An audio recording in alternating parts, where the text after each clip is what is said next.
Assalamualaikum warahmatullahi wabarakatuh. Salam sejahtera bagi kita semua. Pada kesempatan ini, kami dari kelompok 3B akan menyampaikan materi presentasi dengan topik mitigasi masalah promosi budaya berakhlak.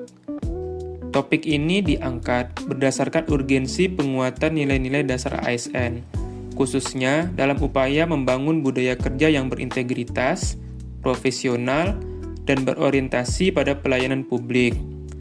Seiring dengan upaya pemerintah dalam menanamkan budaya berakhlak sebagai fondasi etika birokrasi, masih terdapat berbagai tantangan dalam proses promosi dan implementasinya di lingkungan kerja.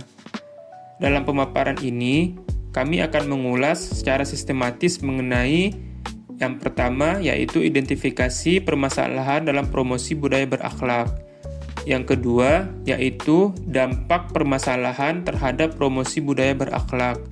Dan yang terakhir, yaitu upaya mitigasi yang dapat dilakukan dalam mengatasi permasalahan terhadap promosi budaya berakhlak. Kami berharap presentasi ini tidak hanya memberikan gambaran konseptual, tetapi juga menjadi pemicu diskusi konstruktif untuk mendukung transformasi budaya kerja di lingkungan Kementerian ESDM dan instansi pemerintah pada umumnya. Sebelum kami memulai pemaparan materi, izinkan kami memperkenalkan anggota kelompok 3B Angkatan 5 Pelatihan Dasar Kementerian Energi dan Sumber Daya Mineral. Yang pertama, Abdul Karim Idris. Yang kedua, Raihan Iqbar Sahputra. Yang ketiga, Dara Azizah Putri Lestari. Yang keempat, Alfandi Muhammad Farhan. Dan yang terakhir, Kevin Wariski. Demikian pengantar dari kami. Selanjutnya kami persilahkan rekan-rekan kami untuk memulai penyampaian materi presentasi. Pada nilai berorientasi pelayanan, telah kami identifikasi 4 resiko utama yang dapat menghalangi penerapannya. Yang pertama adalah budaya birokrasi yang kaku dan lamban, di mana proses pelayanan terlalu banyak tahapan dan belibet, serta tidak fleksibel terhadap kondisi nyata di lapangan. Sehingga masyarakat kecewa, pegawai juga frustasi, dan citra instansi pastinya menurun. Hal yang harus dilakukan adalah menyederhanakan alur pelayanan melalui digitalisasi dan pemangkasan tahapan, serta penerapan sistem layanan terpadu satu pintu.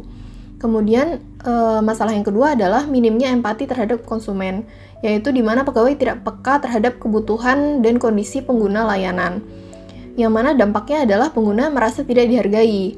Hal yang harus dilakukan adalah melakukan pelatihan pelayanan berbasis empati dan human-centered design, serta penerapan jalur prioritas untuk lansia atau disabilitas.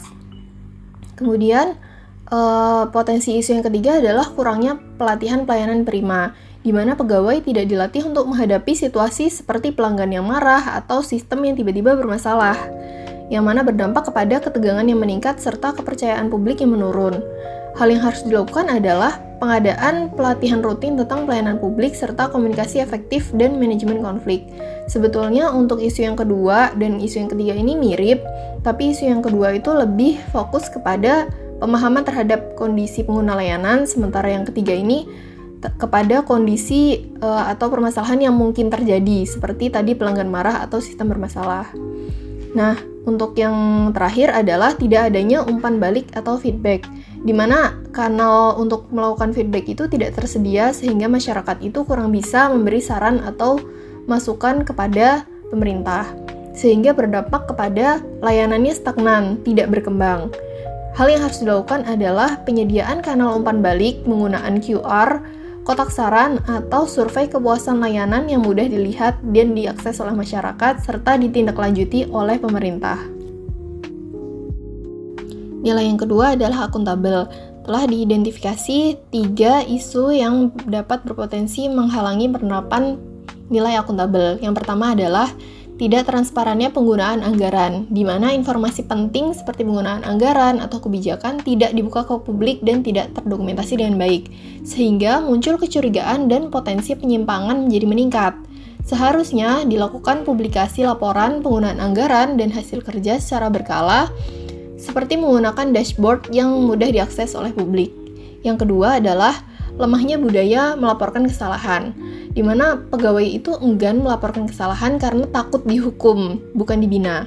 Nah, ini justru bisa memperbesar masalah karena tidak segera diperbaiki, serta pastinya memperburuk reputasi instansi.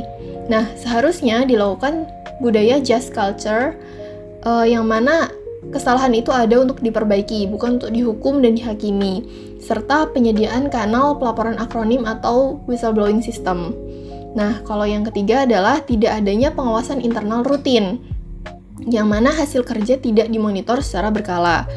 Nah, ini berakibat kepada penurunan kualitas kerja dan lemahnya pengendalian.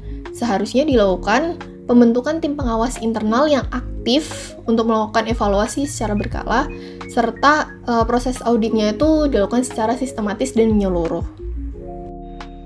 Lanjut, kompeten, kurangnya pengembangan pegawai. Pegawai terkadang tidak diberikan kesempatan atau akses untuk belajar dan berkembang. Dampak dari permasalahan ini adalah kompetensi dari pegawai yang stagnan, tidak siap menghadapi tantangan baru. Untuk menyelesaikan masalah ini, mitigasinya adalah alokasikan anggaran untuk pelatihan rutin dan buat rencana pengembangan SDM tahunan. Lalu yang kedua adalah tugas tidak sesuai kompetensi. Penempatan pegawai tidak mempertimbangkan latar belakang pendidikan ataupun keahliannya. Dampak dari masalah ini adalah tugas tidak selesai dengan baik, efisiensi rendah. Lalu mitigasinya adalah evaluasi ulang penempatan pegawai dan lakukan rotasi berbasis keahlian. Berikan pelatihan sebelum penugasan lintas bidang. Lalu, pegawai tidak terdorong untuk belajar. Ini adalah masalah lain pada value kompeten. Tidak ada sistem penghargaan bagi pegawai yang proaktif meningkatkan diri. Dampaknya, motivasi menurun, potensi SDM tidak tergali. Untuk memitigasinya, ciptakan sistem penghargaan dan insentif untuk pegawai yang aktif belajar, misalnya sertifikasi, kenaikan pangkat, ataupun pengakuan formal.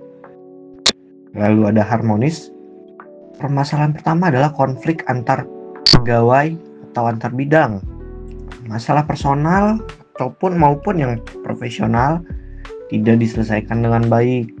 Dampaknya suasana kerja tidak nyaman, kerja tim pun turut terganggu.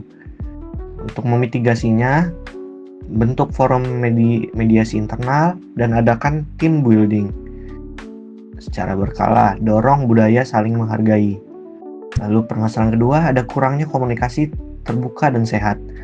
Pegawai tidak merasa bebas menyampaikan pendapat atau masukan. Dampak dari masalah ini adalah potensi ide dan solusi inovatif yang hilang. Lalu cara memitigasinya adalah terapkan sesi diskusi dua arah di setiap rapat, buat forum aspirasi pegawai yang aman dan konstruktif. Lalu budaya kerja eksklusif, jadi hanya kelompok-kelompok tertentu gitu yang diajak dalam mengambil keputusan atau proyek-proyek strategis, proyek-proyek penting. Dampak dari permasalahan ini adalah pegawai muda merasa tidak dihargai dan hubungan tim tidak harmonis. Jadi karena budaya eksklusif ini, banyak pegawai yang bakal merasa dianaktirikan, sehingga saling iri, mungkin saling tidak senang satu sama lain.